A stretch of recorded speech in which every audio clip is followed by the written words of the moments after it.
ओम शांति।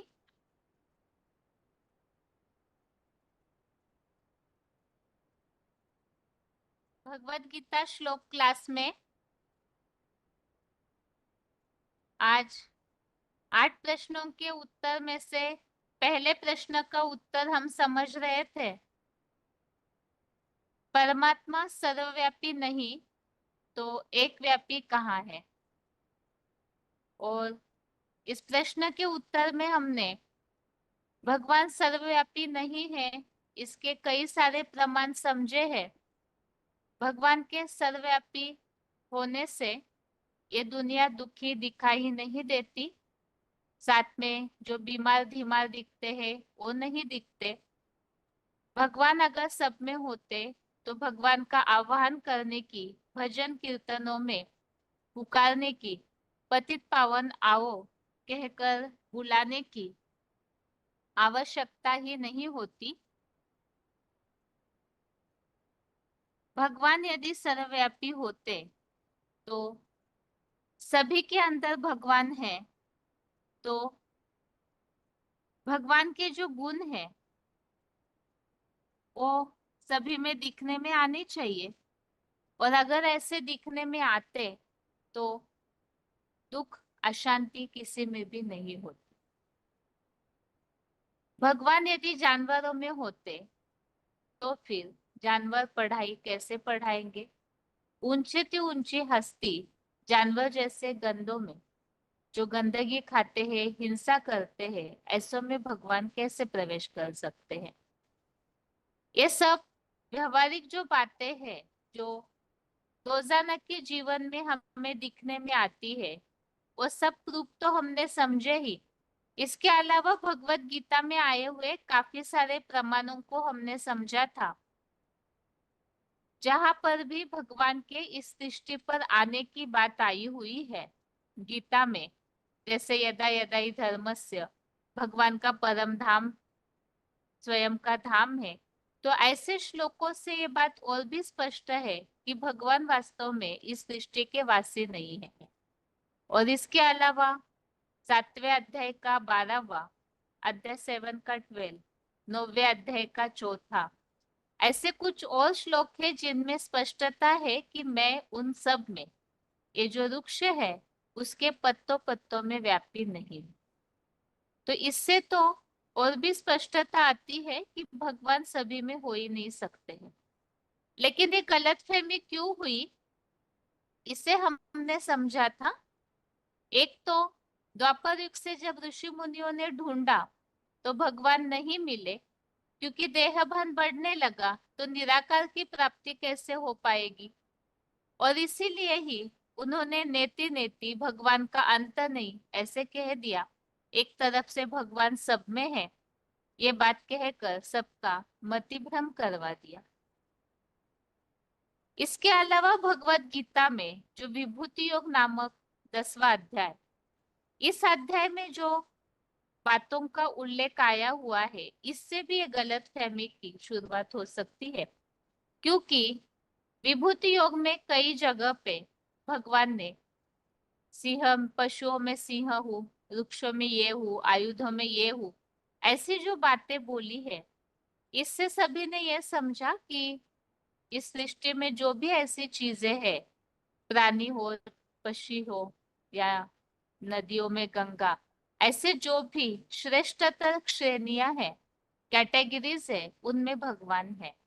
वास्तव में इन सब में भगवान होने की बात नहीं, बल्कि विभूति योग में इस बात को स्पष्ट किया है। विभूति अर्थात भगवान से योग ऊर्जा को प्राप्त किए हुए बच्चे हैं। योग ऊर्जा के अंश से उत्पन्न हुआ जान, ऐसे 10वें अध्याय में उल्लेख किया हुआ है। अर्थात भगवान से याद की शक्ति को पुरुषोत्तम संगम युग में भरकर जिन आत्मा रूपी बच्चों ने सबसे अपने पार्ट को ऊंचा बनाया, तो वह आत्माएं जब संसार में प्रत्यक्ष होती है तो उनका वो प्रत्यक्षता रूपी आध्यात्मिक जन्म ही विभूति कहा जाता है, विशेष रूप से जन्म लेने वाली आत्माएं। तो ये विभूति योग ऊर्जा को अर्थात भगवान से याद करके और व्यभिचारी याद द्वारा शक्ति भर के भगवान के कार्य में विशेष रूप से मददगार बनती है। तो वास्तव में ये विभूतियों में भगवान होने की बात नहीं, बल्कि भगवान की याद की ताकत उनमें मौजूद होती है। और इससे ये बात तो स्पष्ट है, भगवान सब में व्यापी नहीं, विभूतियां जैसे याद ऊर्जा की शक्ति से उत्पन्न हुई, ऐसे ही भगवान की याद की शक्ति नंबरवार सब आत्माओं में समाई हुई रहती है। और इसमें एक खास बात है कि मनुष्य आत्माएं वो तो चैतन्य है, उन्होंने अपने अंदर याद के द्वारा ऐसी शक्ति भरी कि उसका प्रभाव ये जो जड़ दुनिया है, पांच तत्वों की प्रकृति, जानवर, कीटक, पशु, पंछी, इन सब पे ही मनुष्यों के याद के द्वारा जो वाइब्रेशन बदलते हैं उसका असर हो जाता है। तो ये सृष्टि का जड़ चराचर सब कुछ जड़ जंगम याद की शक्ति से भरपूर हो जाता है। तो इसीलिए ये मान्यता, जब कल्पांत में भगवान की याद की शक्ति सब में समा जाती है तो ये भावना फैल जाती है। और इस आधार से यह बताया गया कि भगवान सब में व्यापी है। वास्तव में भगवान को सब में व्यापी होने की दरकार नहीं। अब भगवान को सर्वव्यापी मानने से क्या नुकसान हुआ, इसे भी हमने समझा। सर्वव्यापी अर्थात सब में व्यापक और सभी जगह भगवान को देखने के कारण जो श्रद्धा स्थान एक जगह टिकना चाहिए, अर्थात मन बुद्धि जो एक जगह टिकनी चाहिए, वैसे न टिककर अनेक जगह मन बुद्धि भटकने लगी, अनेक जगह अपना श्रद्धा स्थान बना लिया गया। मंदिर, मस्जिद, गुरुद्वारे, सब जगह कन कन में भगवान को मानने के कारण अब बुद्धियोग एक जगह टिकेगा कैसे। और सर्वसामान्य रीति से भी हम इस बात को समझ सकते हैं कि जब बुद्धि और मन अनेक जगह भटकेगा तो वो अस्थिरता के कारण अशांति जरूर होगी। तो इसी से शुरुआत हुई है अधर्म की। अधर्म अर्थात जहाँ धर्म नहीं, धर्म धारणा, और धारणा अर्थात वास्तव में धर्म धारणा ये मन के विचारों में धारण किया जाता है। और मन और बुद्धि ही जब अनेक जगह भटक रही है तो एक जगह मन की धारणा कैसे टिकेगी, और जब नहीं टिकेगी, अनेक जगह भटकेगी, तो अधर्म हो गया। और इसी के कारण से इस सृष्टि में द्वापर युग से ही अनेक धर्मों का फैलाव शुरू हुआ।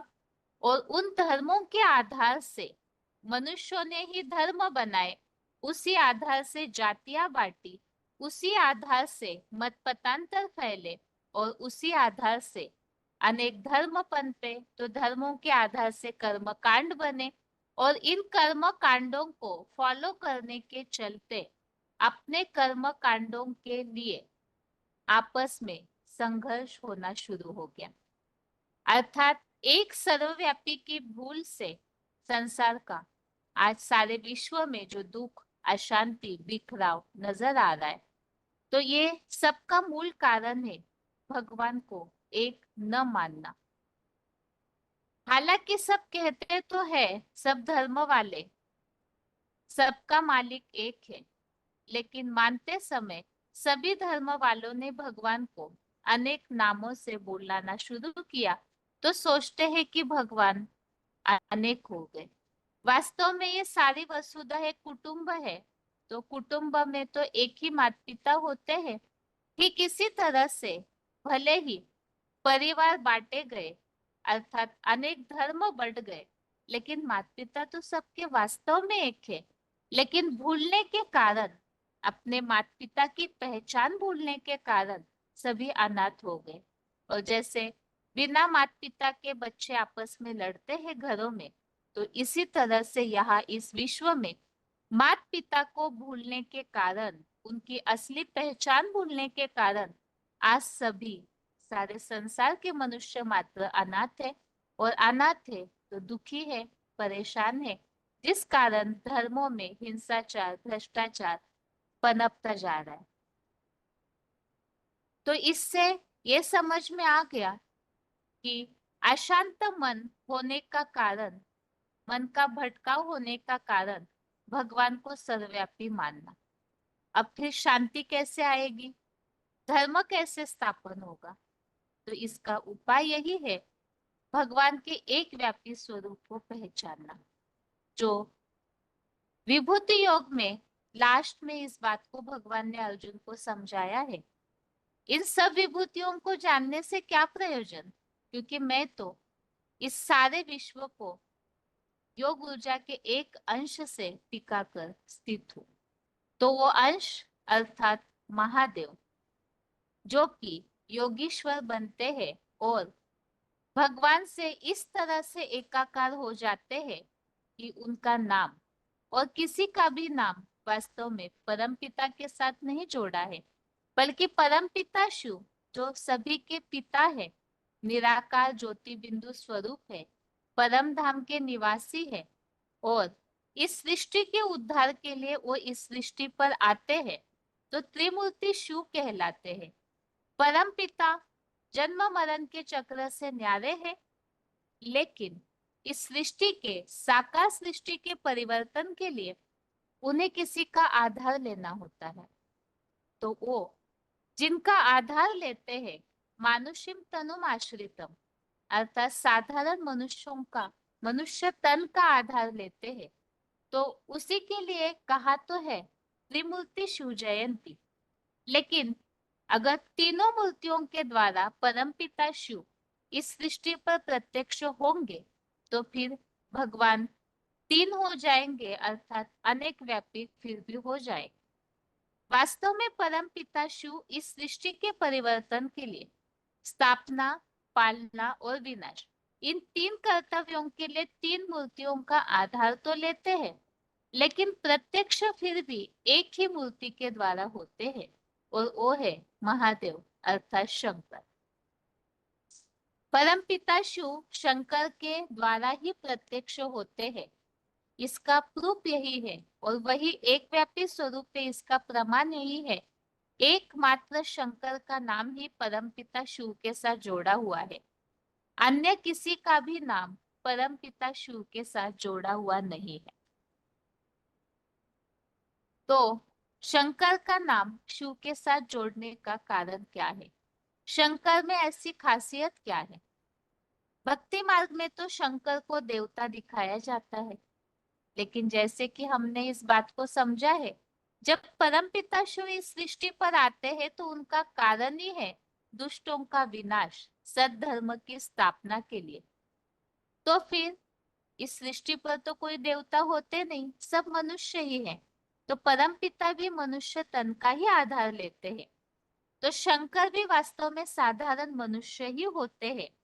सतयुग त्रेता युग से जो देवताएं हैं वो जन्म मरण के चक्र में आते आते कलयुग अंत में जब मनुष्य तन में पहुंचते हैं, तो परम पिता शिव जो राम वाली आत्मा है उनका शंकर के रूप में और कृष्ण वाली आत्मा का ब्रह्मा के रूप में आधार लेते हैं सृष्टि का कार्य करने। लेकिन पिता के द्वारा ही परम पिता शिव अर्थात राम बाप को कहा जाता है। इस आधार से शंकर का नाम जिनको मिलता है, उन्हीं के द्वारा शिव इस सृष्टि पर प्रत्यक्ष होते हैं। तो शंकर ऐसा क्या कार्य करते हैं जिस कारण से परमपिता शिव शंकर के द्वारा ही प्रत्यक्ष होते हैं? इसके प्रमाण के लिए हमने समझा था, परमपिता शिव सृष्टि परिवर्तन के लिए ईश्वरीय ज्ञान और सहज राजयोग की पढ़ाई पढ़ाते हैं।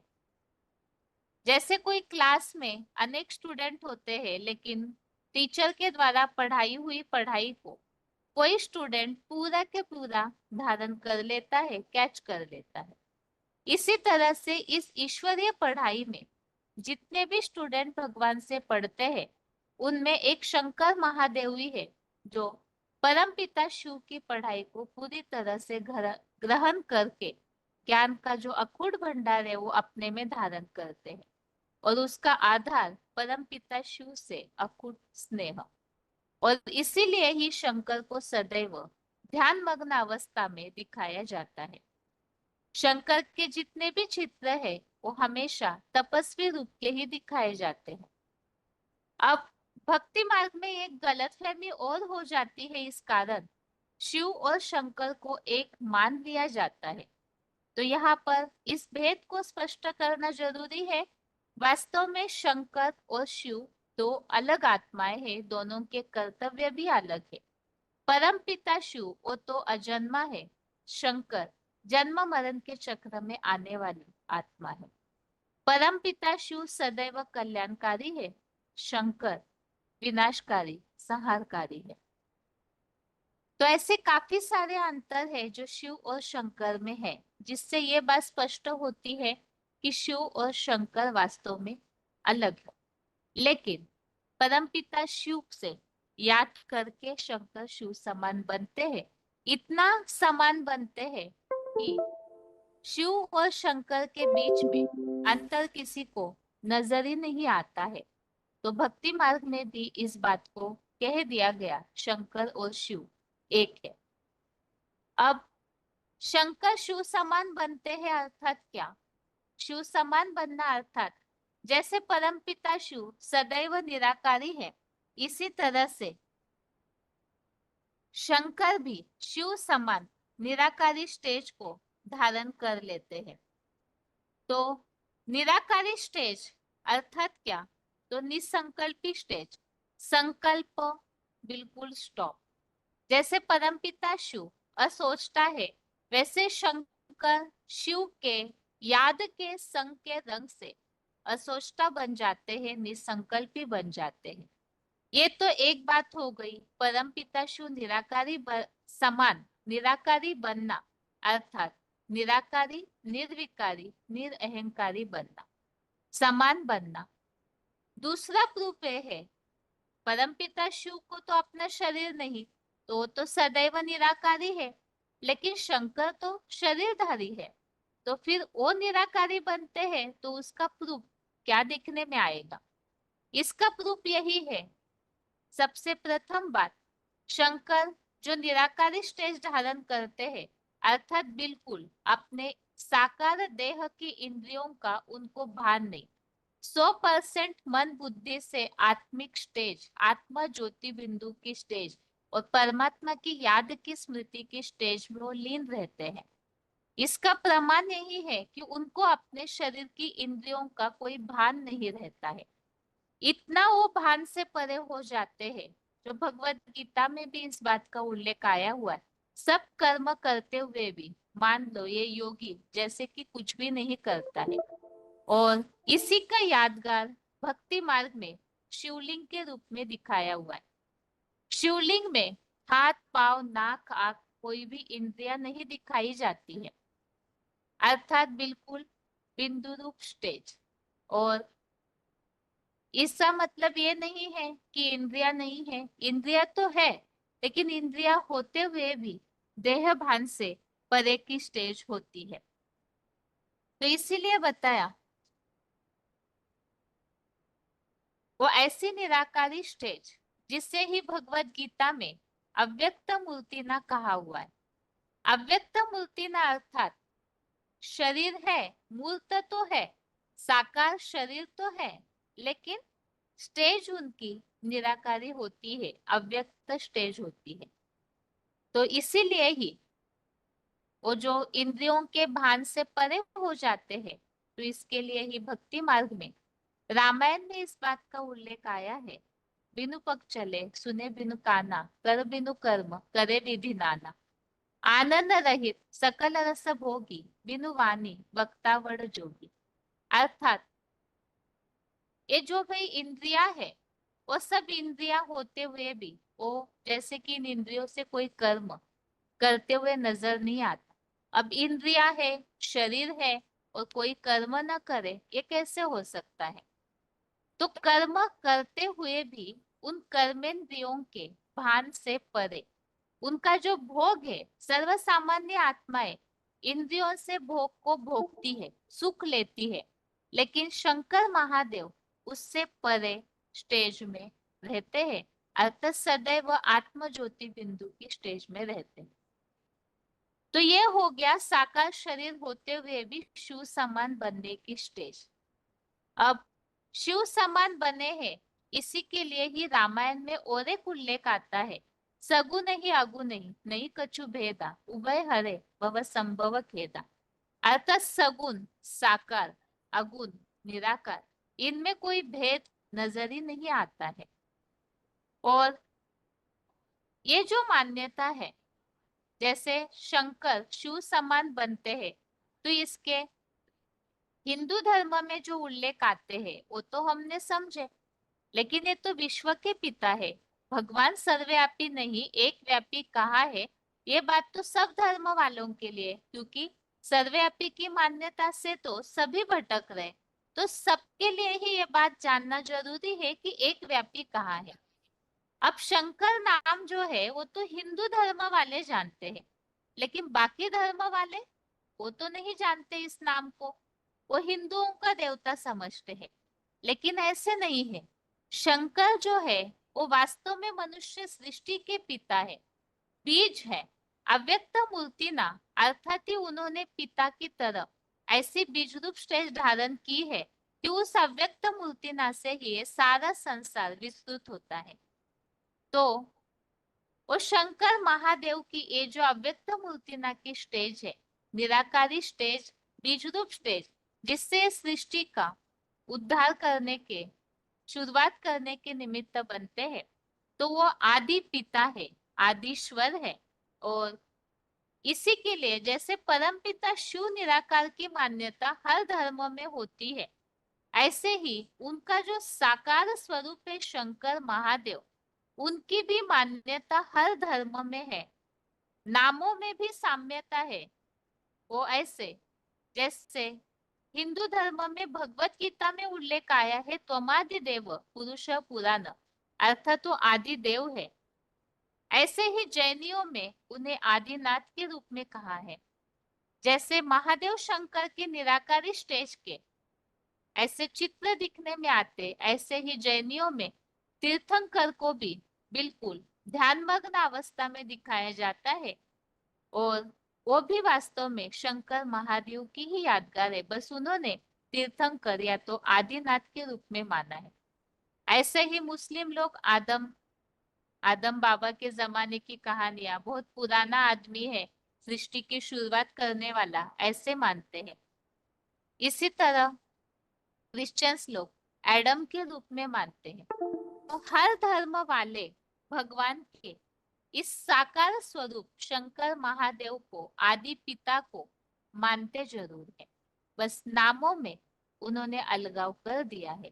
जैसे परम पिता शिव को गॉड, खुदा, अल्लाह के रूप में मानते, ऐसे शंकर महादेव को भी सभी मानते जरूर है, क्योंकि वही साकार स्वरूप है जो सबके मनुष्य सृष्टि के पिता के रूप में इस संसार में प्रत्यक्ष होते हैं। अब इन बातों से तो समझ में आता है कि शंकर शिव समान बनकर सभी धर्म वालों के सामने भी प्रत्यक्ष होते जरूर है। इसीलिए ही उनके समानता के लिए मुस्लिम लोगों में भी ये मान्यता है, आदम को खुदा मत कहो, आदम खुदा नहीं, लेकिन खुदा के नूर से आदम जुदा नहीं। तो शंकर और शिव वास्तव में अलग अलग है। ऐसे ही आदम को खुदा मत कहो, अर्थात तो भगवान नहीं है, लेकिन खुदा के नूर, अर्थात जो याद का तेज है, वो रोशनी वो इतना भर लेता है कि खुदा के नूर से वो जुदा नहीं है।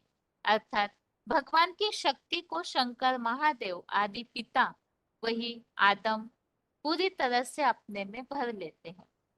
तो इन सब बातों से यह स्पष्ट है कि एक शंकर ही ऐसा स्वरूप है जो कि परमपिता शिव को इस सृष्टि में साकार में प्रत्यक्ष करने के निमित्त बनते हैं।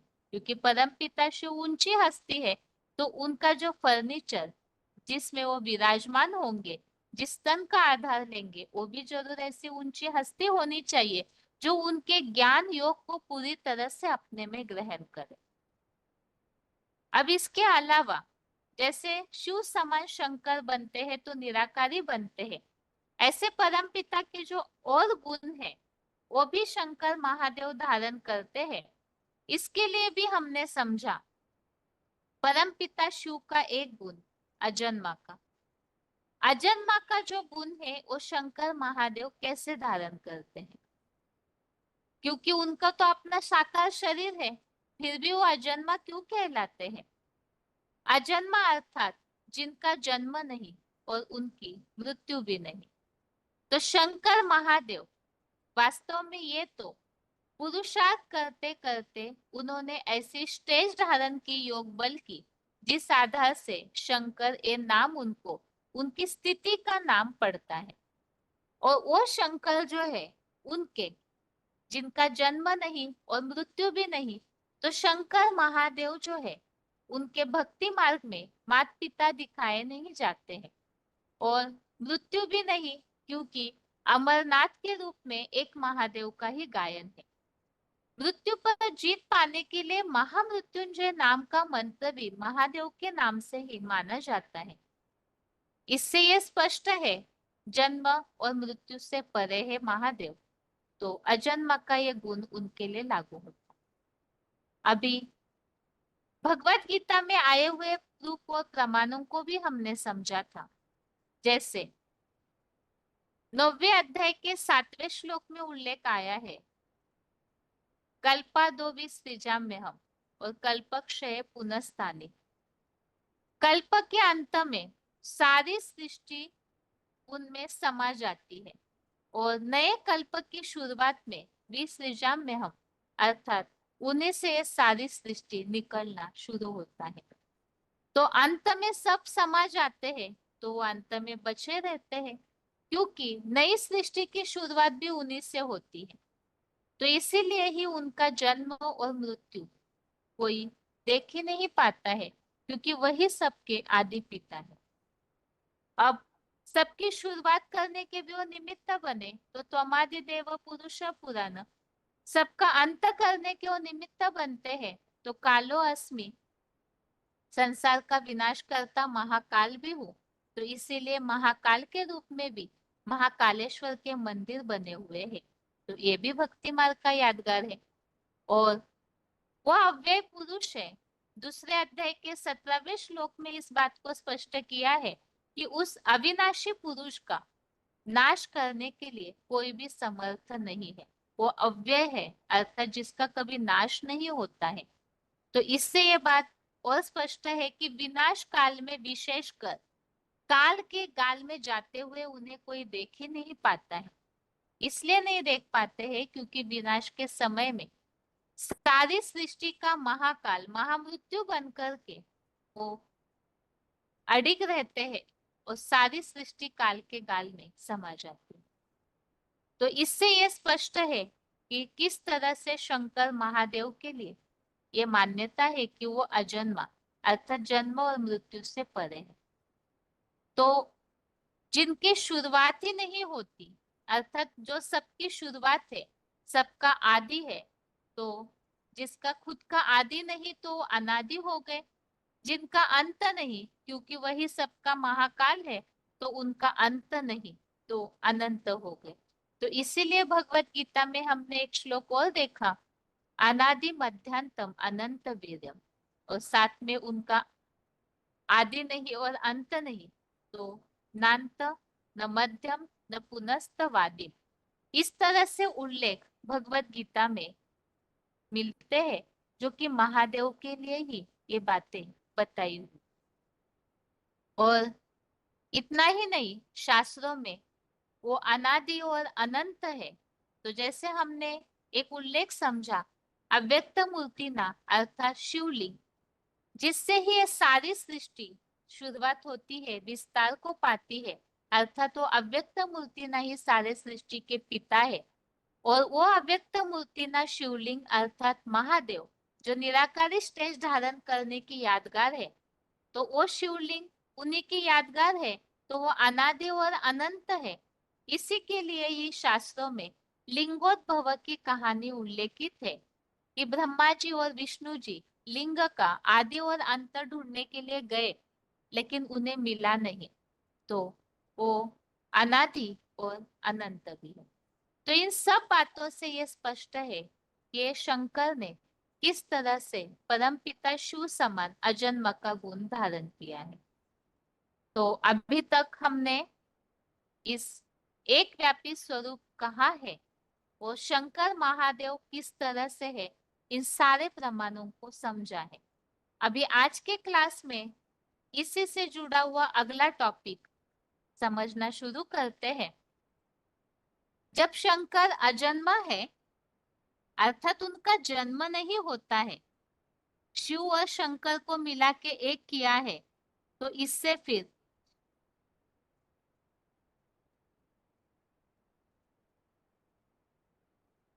शंकर को भक्ति मार्ग में बुलाते समय कहते हैं शिव के रूप में ही। अब जब वही शंकर अजन्मा है, तो प्रश्न आता है शिव जयंती क्यों मनाई जाती है। शिव रात्रि, शिव जयंती, ये जो कहा जाता है, वास्तव में जन्म की बात बताई हुई है यहाँ।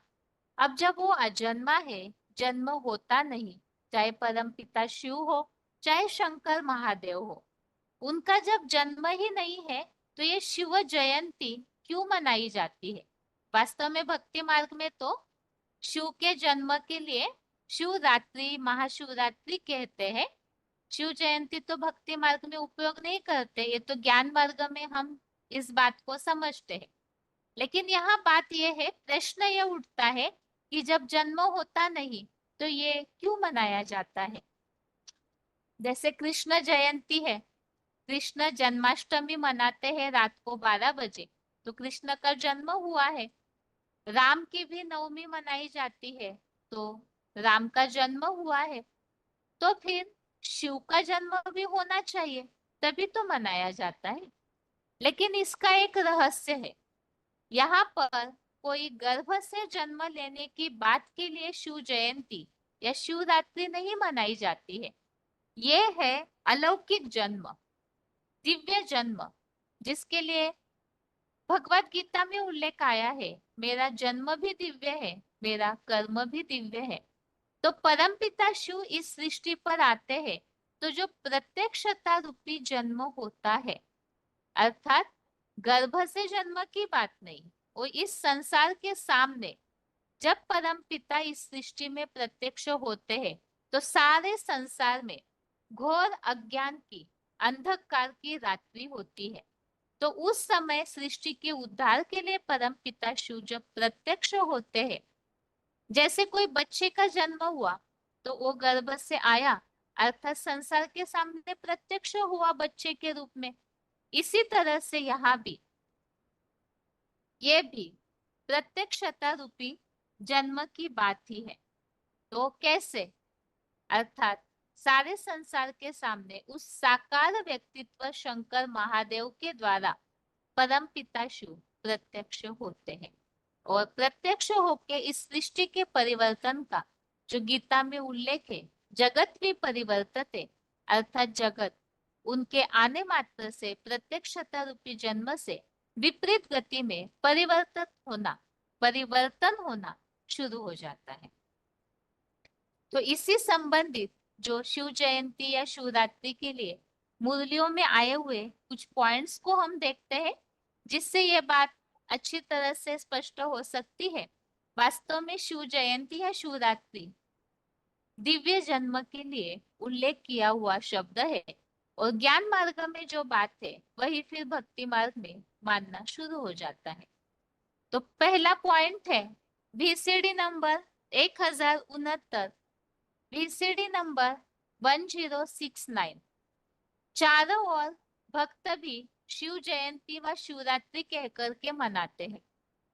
भक्त कहाँ मनाते हैं, शिव जयंती कह के मनाते हैं क्या?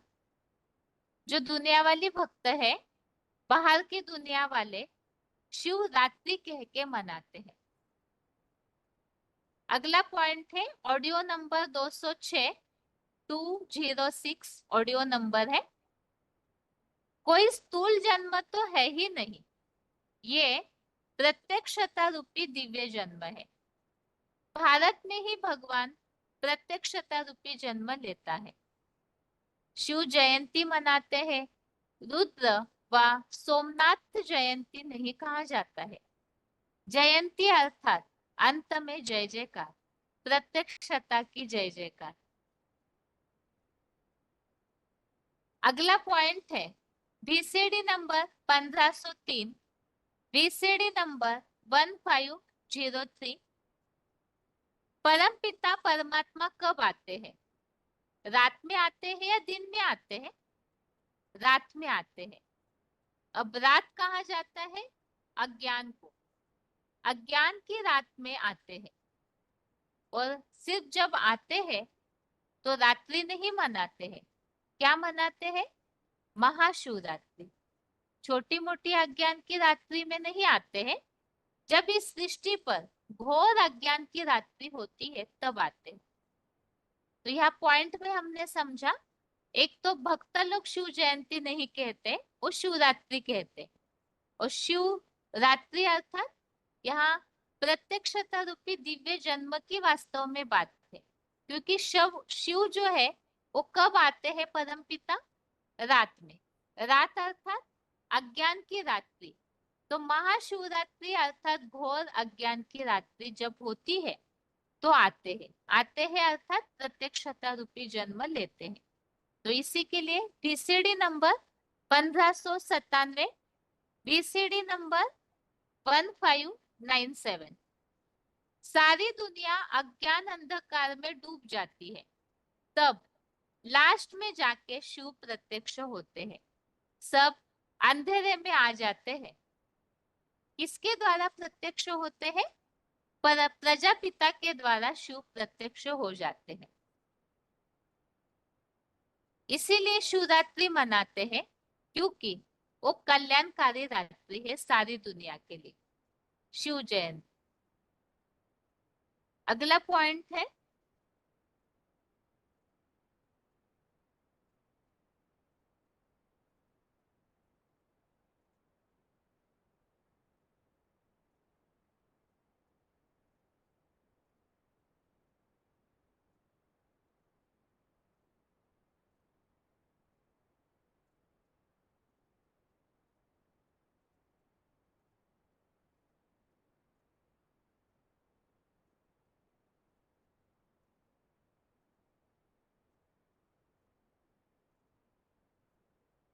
यहाँ शिव जयंती के लिए ही एक क्लिप लिया हुआ है।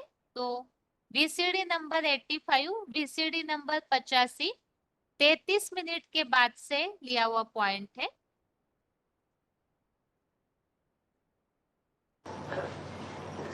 शिव जयंती भी होती है क्या? शिव जयंती भी होती है। इसका मतलब क्या हुआ? जयंती किसकी होगी? जो जन्म लेगा उसकी जयंती होगी। जन्म नहीं लेगा तो जयंती कहाँ से होगी? जन्म दिवस कैसे मनाया जाएगा? तो वो तो गर्भ से जन्म लेता ही नहीं, तो जयंती कैसे? किसी का जन्म होता है तो वो संसार में प्रत्यक्ष होता है। प्रत्यक्ष होता है तो सबको पता चलता है कि बच्चे ने जन्म लिया। पैदाइश का मालूम पड़ जाता है।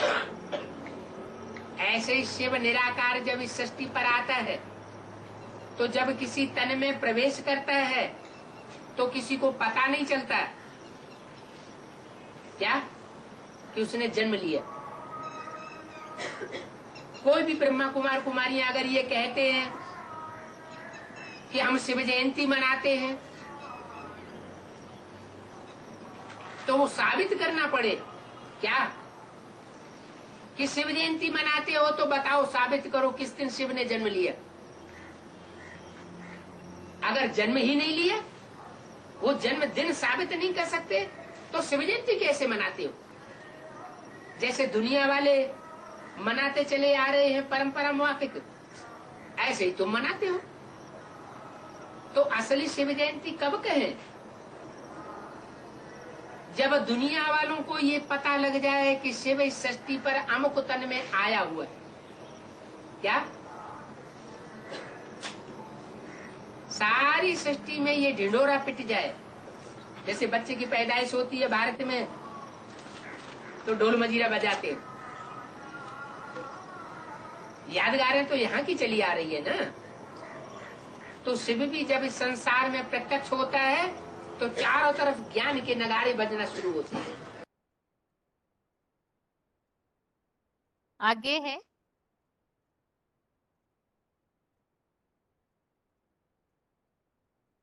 तो इस तरह से हमने अभी तक शंकर परमपिता शिव की तरह जो अजन्मा गुण को धारण करते हैं उसे समझा है, और उस अजन्मा गुण की यादगार में ही शंकर जो जन्म और मृत्यु से परे है, इसी के लिए ही शंकर को अमर कहा है।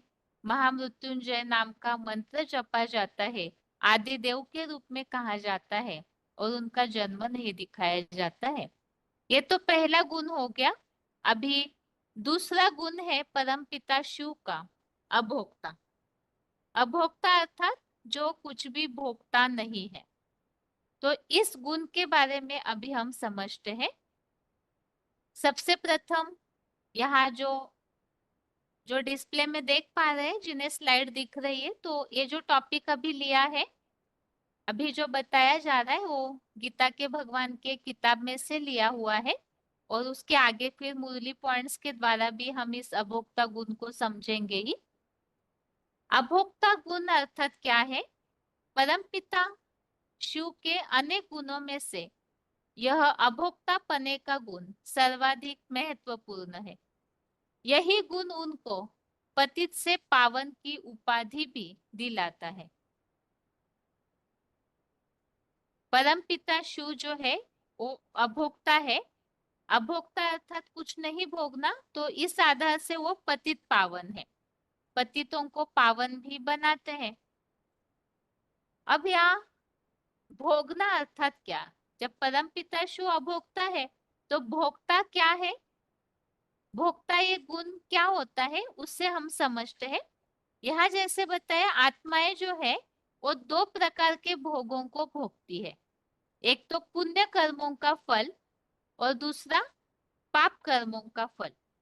आत्माएं सभी भोगी है, तो भोगी अर्थात भोगना। क्या भोगती है?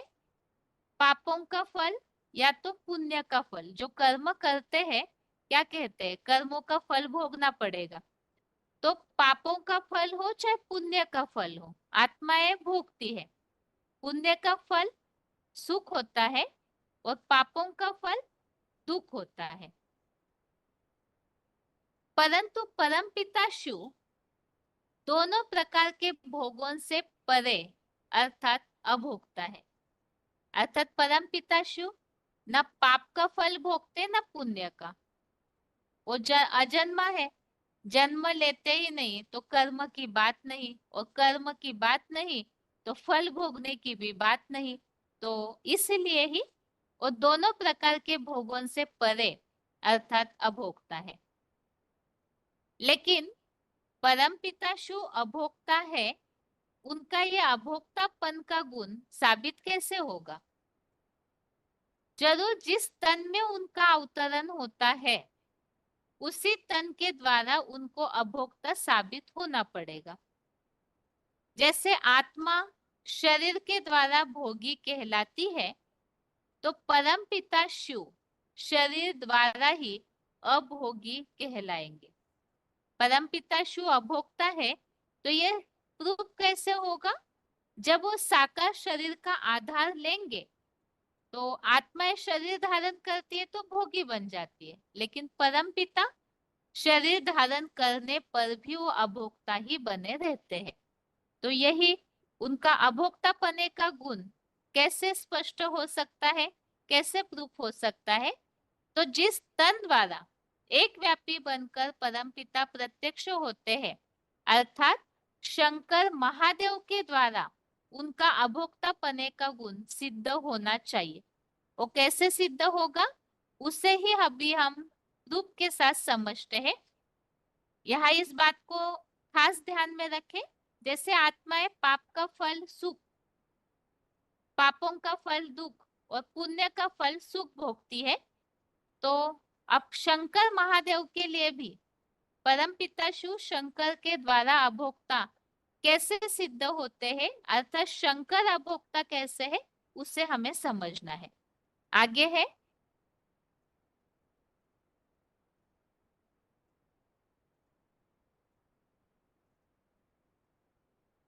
यहाँ पहले हम मुरली पॉइंट्स के द्वारा इस बात को समझते हैं कि आत्माओं के लिए ये जो भोगीपना है, भोगती है ना आत्माएं, तो वो कैसे सिद्ध होता है। तो यहाँ ये पॉइंट्स लिए हुए हैं। वीसीडी नंबर 4, वीसीडी नंबर 4, द्वापर युग से जो कर्म करते हैं उनका भी नियम यही है, जो कर्म बहुत तीव्र गति से किया जाता है, तीव्र इच्छा शक्ति से किया जाता है और उसका फल तुरंत अगले जन्म में मिलता है। कर्म का फल अगले जन्म में मिलता जरूर है, अर्थात तो फल को भोगना पड़ता है। तो कर्मों का फल कैसे भोगते हैं, उसके लिए ही अगला पॉइंट है। हम ये टॉपिक आत्माओं के लिए पहले समझ रहे, फिर टैली करके महादेव के लिए कैसे होता है वो समझेंगे। आत्माओं के लिए भोगीपना कैसे है, वीसीडी नंबर 1879 1879, लेप छेप शरीर को लगता है या आत्मा को लगता है।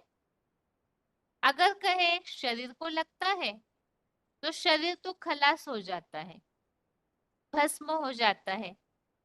कर्मों का जो लेप छेप है वो आत्मा को लगता है या शरीर को।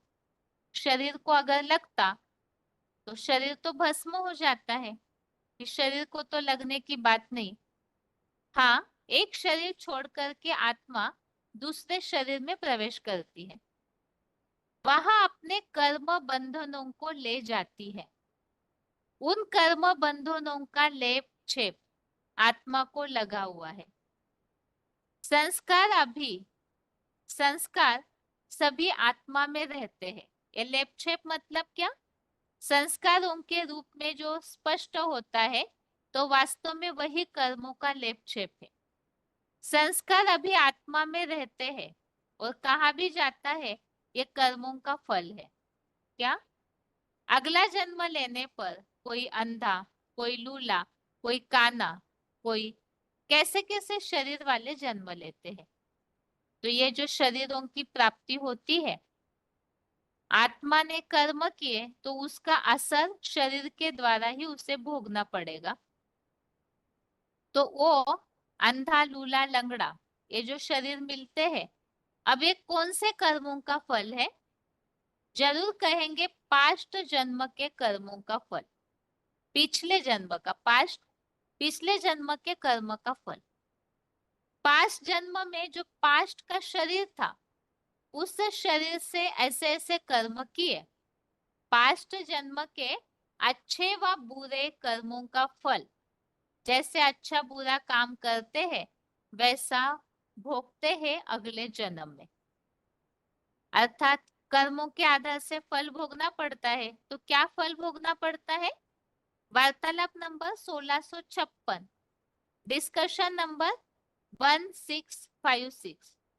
जो हम कर रहे हैं पाप पुण्य, उसका प्रारब्ध, प्रारब्ध माने उसका फल हमको मिलता है। अच्छे कर्मों का फल अच्छा मिलता है, सुख मिलता है। बुरे कर्मों का फल दुख मिलता है। ये तो हमने आत्माओं के लिए समझा। अभी आगे है,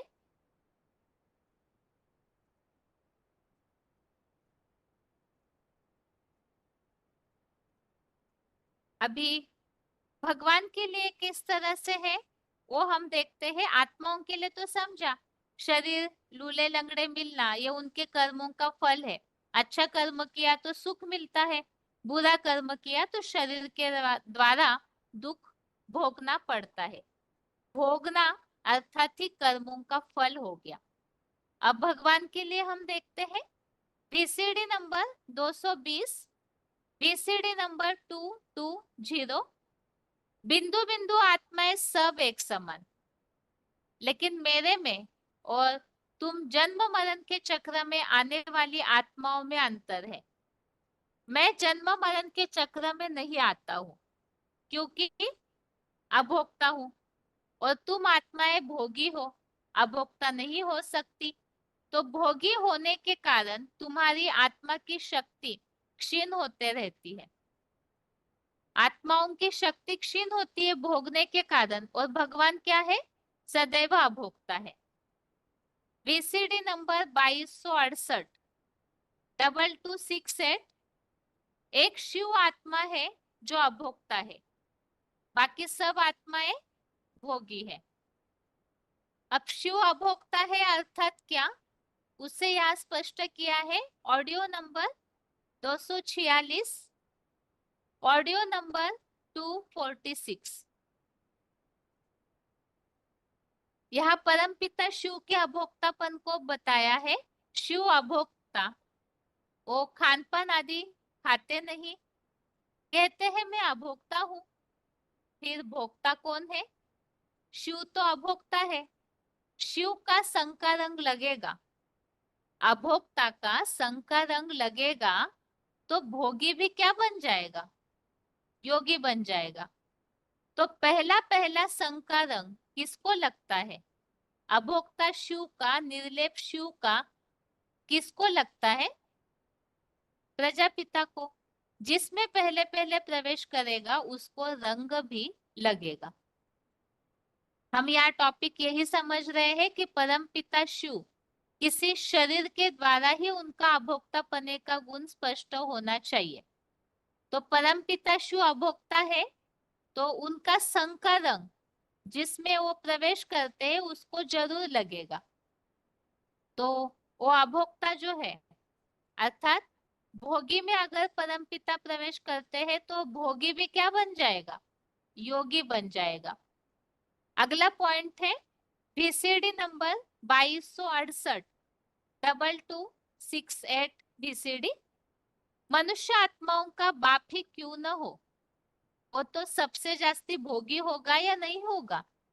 सबसे जास्ती भोगी होगा तो सबसे जास्ती पतित भी होता है। सबसे जास्ती जो पतित होता है, पतिततम कामी कांटा, उसे में भगवान प्रवेश करके पतित दुनिया को क्या बनाते हैं? पावन दुनिया बनाते हैं।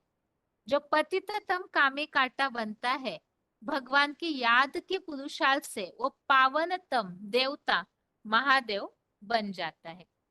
अब वो अभोक्ता कैसे बनता है शंकर? वो बताया संग के रंग से।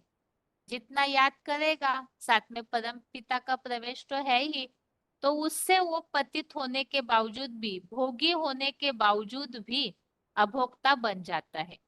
आगे है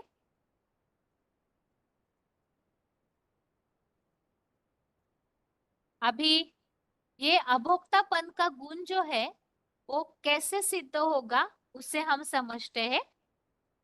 इसके लिए यहाँ पर भी ये टॉपिक अभोक्तापन के गुण का ये पहला टॉपिक लिया है गीता के भगवान से, जो किताब है उससे ही।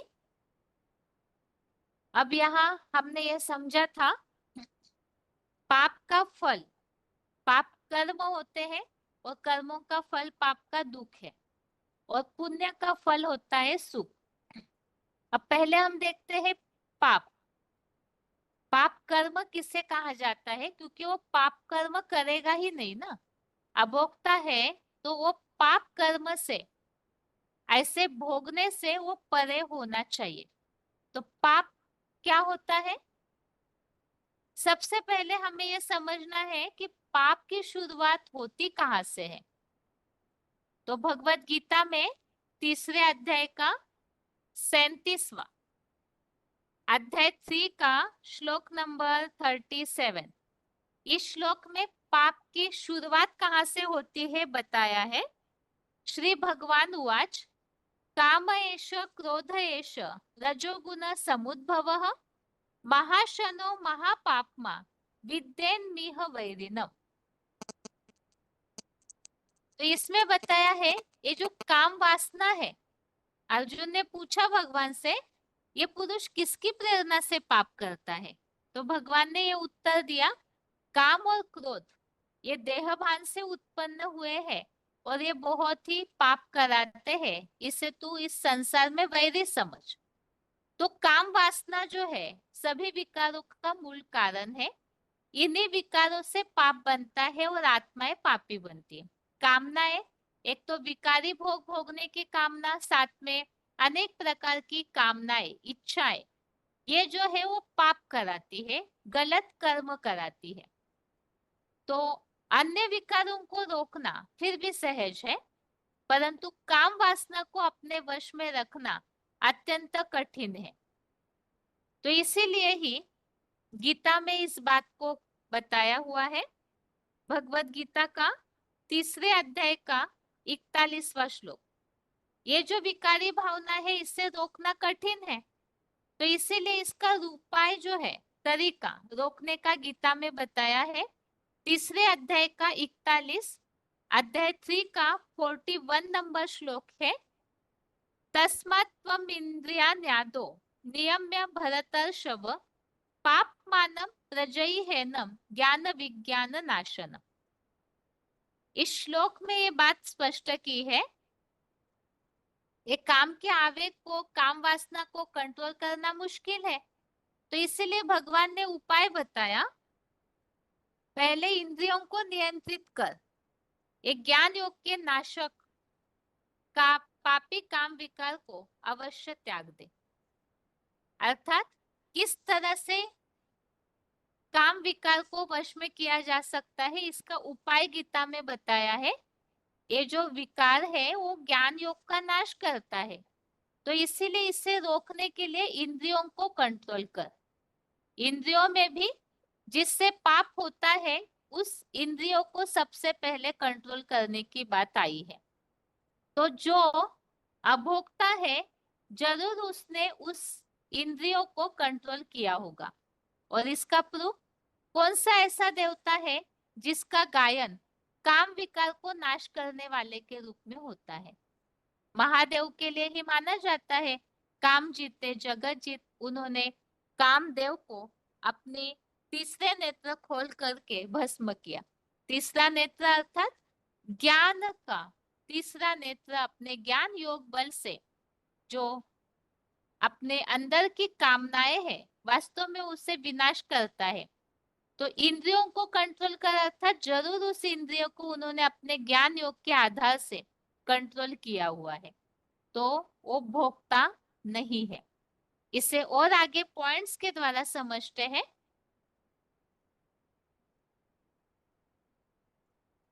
आगे है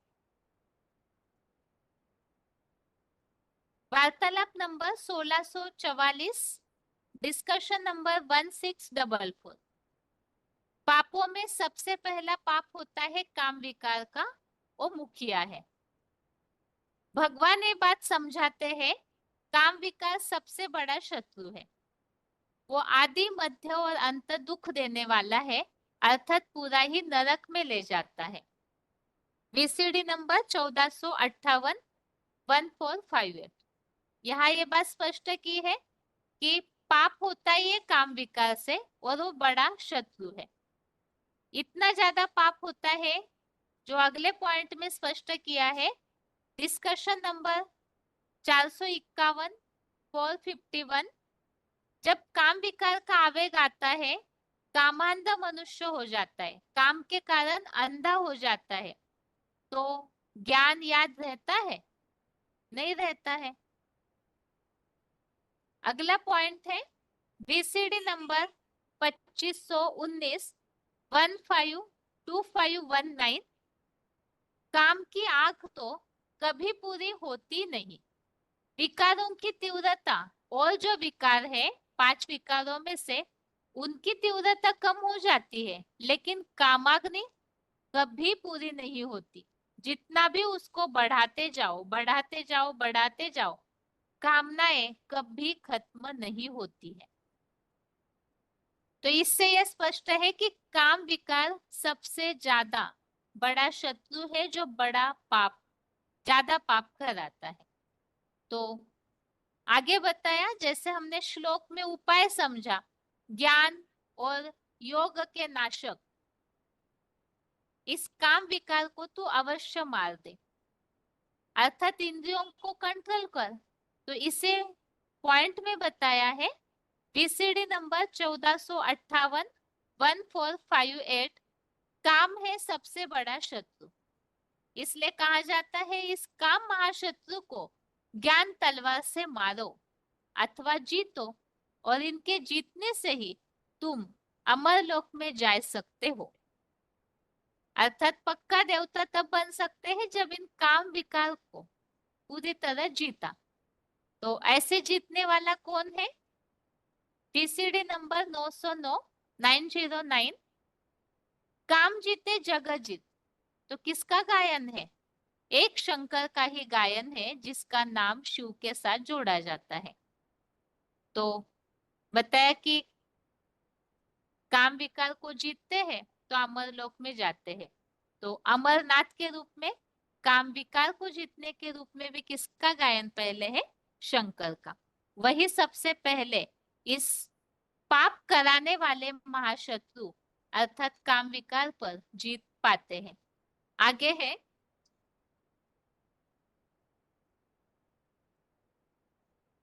अब कामदेव को किसने भस्म किया? शास्त्रों के अनुसार सिर्फ शंकर ही एक ऐसा देवता है जिसने काम विकार को भस्म किया है। अन्य किसी भी देवता के लिए यह गायन नहीं है। इसीलिए देवताओं के हस्त, नयन, पाद आदि की पूजा होती है, परंतु केवल शिव प्लस शंकर की ही लिंग रूप में पूजा होती है। शिवलिंग कहा जाता है जो कि पवित्रता का स्वरूप है। यदि शिव के अपने साकार स्वरूप द्वारा अभोक्तापन का यही प्रमाण है, इसीलिए शिव प्लस शंकर को ही पतित पावन कह सकते हैं। अन्य कोई भी देवता यह पद नहीं पाते हैं। तो यहाँ हम समझ रहे हैं अभोक्ता अर्थात पाप कराने वाले काम विकार को पहले जीतना। तभी तो, क्योंकि इंद्रियों से ही पाप होते हैं, तो उस इंद्रियों को पहले जीतना। तो कामदेव को भस्म करने के रूप में एक शंकर महादेव का ही गायन है। इसका प्रूफ क्या है? और जितने भी देवताएं हैं उनके पवित्रता के स्टेज की हस्त कमल, कमल नयन, कमल पाद के रूप में पूजा होती है। लेकिन एक महादेव है जिनके पवित्रता की यादगार में शिवलिंग के रूप में पूजा होती है, और इसीलिए ही वास्तव में शिव शंकर ही पतित पावन कहे जाते हैं। आगे है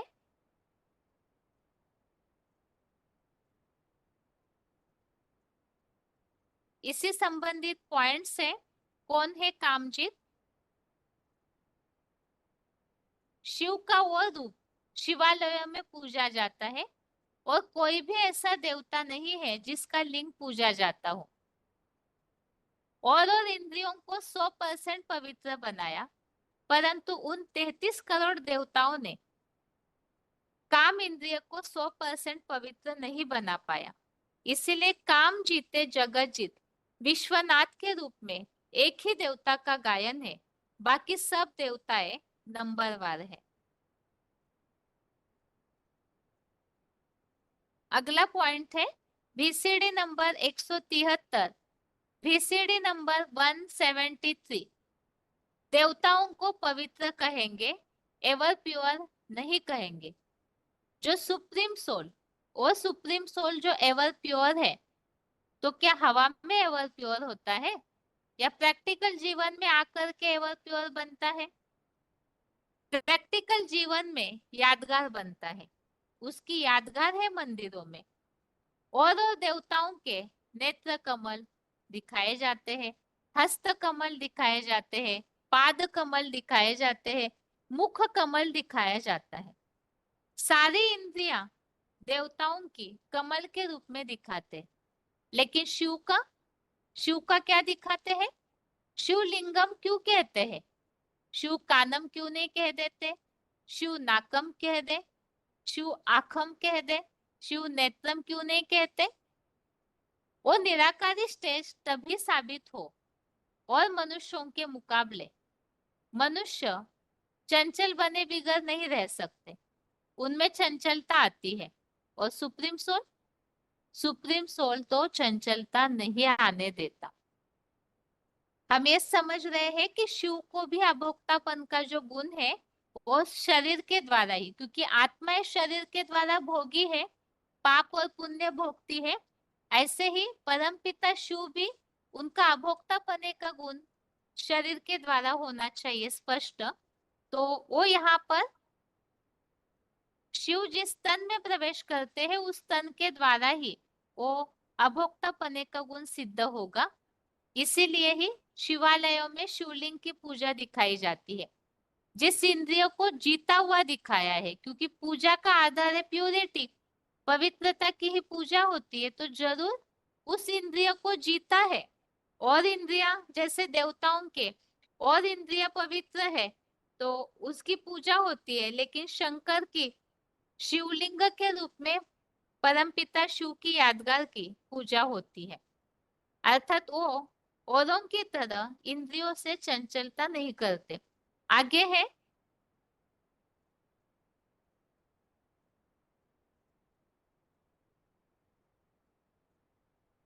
अगला पॉइंट है BCD number 1555, 1555 BCD number. Shiv माना ही परम पिता परमात्मा कल्याणकारी। कैसे कल्याण करते हैं? उनका तो लिंग ही पूजा जाता है और देवताओं की इंद्रियां पूजी जाती है। कहते भी है कमल नयन, कमल मुख, कमल पाद, हस्त कमल। तो देवताओं की इंद्रियां पूजी जाती है, शिव का तो लिंग ही पूजा जाता है। काम वासना पर कोई ने भी, देवता ने जीत नहीं पाई। एक शंकर महादेव का ही गायन है कि उन्होंने कामदेव को भस्म कर दिया। उनको अमोघ वीर्य माना जाता है। अगला पॉइंट है BCD number 2387, BCD number 2387। Ever पूज्य का मतलब है प्रूफ चाहिए। क्या प्रूफ? जो कामेंद्रिय को जीतना किसी के वश की बात नहीं है, वो एक ही है जो कामदेव को भस्म करने वाला बताया जाता है शास्त्रों में। कौन? शंकर। वो कोई बाहर का देवता नहीं है जिसको भस्म कर दिया, वो अंदर की बात है। वो सभी विकारों का, जो भी विकार रूपी चोर डकैत है, उन सब का मुखिया है काम, उसको भस्म कर देते हैं। क्या भस्म कर देता है? माना यादगार क्या है? उसकी यादगार है शंकर को भस्म रमाए दिखाया जाता है। सारे शरीर में सभी इंद्रियों में भस्म, माना इंद्रियों को भस्मसात कर दिया। इंद्रियों की पावर चल नहीं सकती, इंद्रिया राख हो गई। बाकी ऐसे नहीं कि इंद्रिया होती नहीं, इंद्रिया होती है, लेकिन स्मृति की कमाल है। अर्थात वो इंद्रियों के भान से परे हो जाता है, इतना उस इंद्रियों को, जो भी इंद्रिया है उसे कंट्रोल कर लेता है। तो इसीलिए शंकर को इंद्रियों के भान को भस्म किया तो भस्म रमाया हुआ दिखाया जाता है। तो ये स्पष्ट किया हुआ है इन सारे पॉइंट्स में किस तरह से शंकर महादेव पाप के भोग से परे हो जाते हैं। आगे है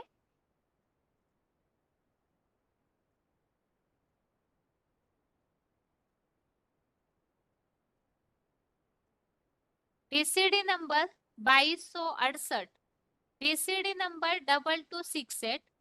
शिवलिंग कहते हैं, लेकिन शिव तो निराकार है, उसको इंद्रिया है ही नहीं। तो शिवलिंग क्यों कहते हैं? शिवलिंग इसलिए कहते हैं कि वो अभोक्ता है। वो अभोक्ता ही भोक्ता के साकार रूप में प्रवेश करके उसको आप समान क्या बनाता है? खुद अभोक्ता है तो क्या बनाएगा? अभोक्ता बनाता है। और कौन सी इंद्रिय के रूप में खास अभोक्ता बनाता है? कामेंद्रिय के रूप में खास अभोक्ता बनाता है। इतनी गहरी याद में रहता है अभोक्ता शिव की याद में कि उसे इंद्रियों का रस अनुभव होता ही नहीं। इसीलिए जगतजीत कहा जाता है, जगत पिता कहा जाता है, विश्व पिता कहा जाता है। हर हर महादेव, शंभु काशी विश्वनाथ गंगे, शंभो काशी विश्वनाथ कहा जाता है।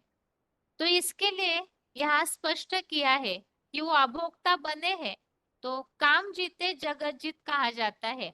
तो इसीलिए ही जगत पिता या विश्व पिता के रूप में, उस इंद्रियों को कंट्रोल करने की यादगार के रूप में, विश्व पिता या विश्वनाथ के रूप में महादेव का ही गायन है।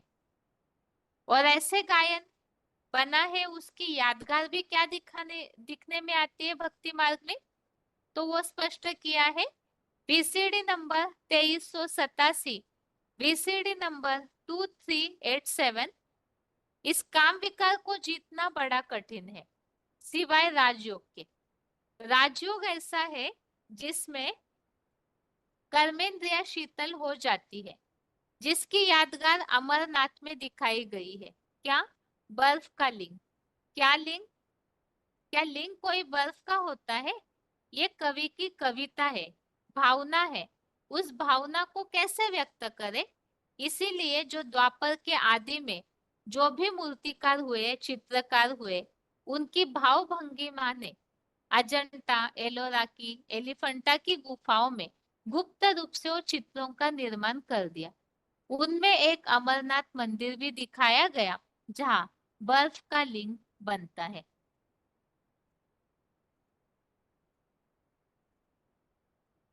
आगे है,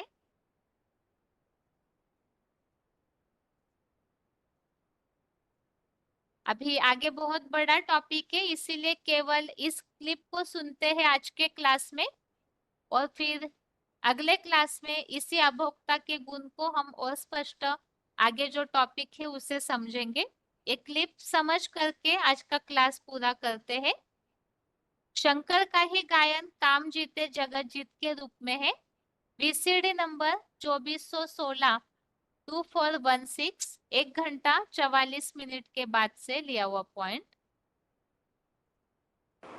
रंगमंच पर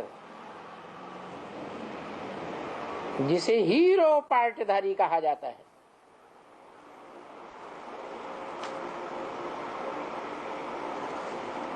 जिस हीरो पार्टधारी का फाउंडेशन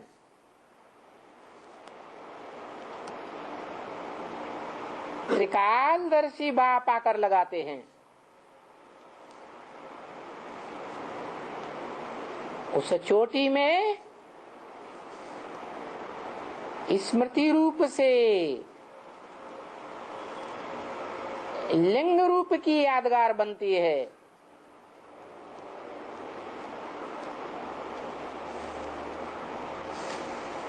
और वो लिंग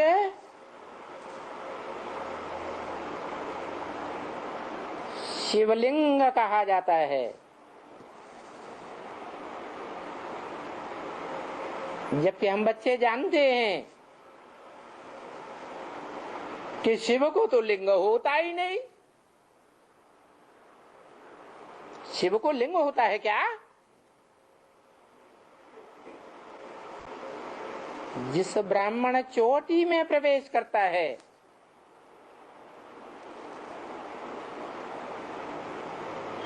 उसमें इंद्रियां होती हैं।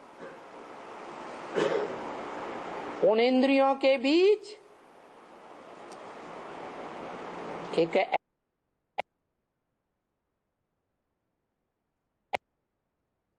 ऐसी प्रबल इंद्रिय है जिसके लिए कहावत है, काम जीते जगत जीत। इंद्रिय जीते जगत जीत, जिसके लिए शास्त्रों में चित्रण किया गया, कवियों की भाषा में चित्रण किया गया कि कामदेव को भस्म कर दिया।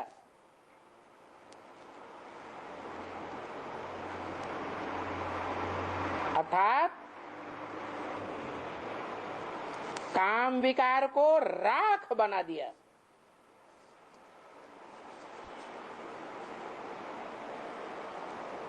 जो ब्रह्म वाक्य मुरली में चैलेंज दिया है, अब देखेंगे कोटों में एक, लाखों में एक कौन निकलते हैं और कितने निकलते हैं।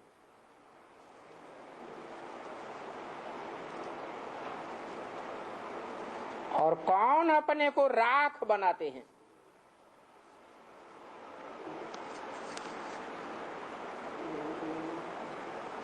जिसकी यादगार में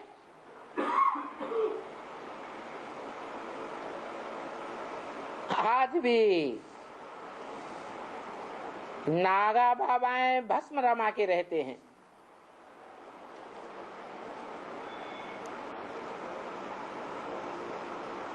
और चित्रों में चरित्र की यादगार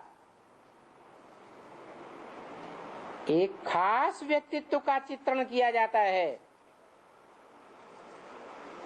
जो सदैव भस्म रमा के रहता है,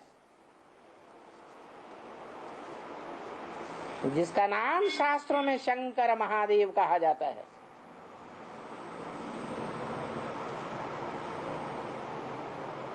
वो संसार में एक ही नाम मात्र है जिसका नाम शिव के साथ जोड़ा जाता है।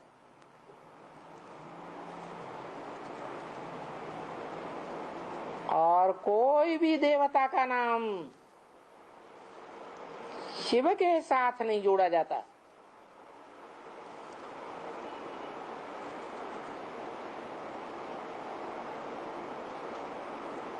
मनुष्य को देवता बनाने वाला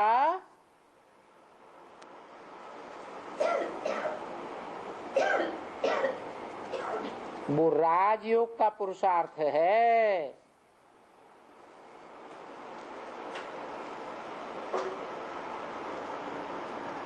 जो राजयोग का बड़े से बड़ा पुरुषार्थी कहा जाता है।